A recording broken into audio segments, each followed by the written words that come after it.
university আমাদের অধ্যাপিকা ঋষি madam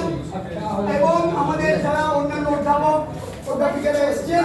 তাদেরকে বিদ্যালয় বাবু আছেন আমাদের বিদ্যালয়ের যারা এসেছেন এগামাস ইউনিভার্সিটির পক্ষ থেকে তোমাদের ক্যারিয়ার কাউন্সিলিং এবং পরবর্তীকালে পরীক্ষা পাস আউট করার পরে তোমাদের কিভাবে তোমরা পরবর্তীকালে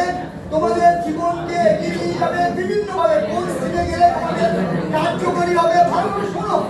তোমরা শান্ত হয়ে শোনো কোন স্ট্রিমে গেলে তোমাদের ভবিষ্যৎ উজ্জ্বল হবে তোমরা তার বিষয় হিসাবে তোমাদেরকে পদ প্রদর্শন অনেকেই তোমরা অনেক ভালো রেজাল্ট করেছো আবার অনেকে তোমাদের আশানুরূপ ভালো রেজাল্ট করতে পারবে না তোমরা বিভ্রান্ত হয়ে যাও যে কোন ক্যারিয়ার চুজ করলে কোন দিকে গেলে আমরা জীবন জীবিকা বা সাফল্য বেশি পেতে পারি সেই জায়গা থেকে ওনারা এসেছেন বিশ্ববিদ্যালয় এগামাস ইউনিভার্সিটির তরফ থেকে প্রিন্সিপাল ম্যাডাম এবং ইংরাজি বিভাগের অধ্যাপক বাবু মৌসুমী ম্যাডাম এবং শান্তনু সেনগুপ্ত তিনজন অধ্যাপক অধ্যাপিকা প্রিন্সিপাল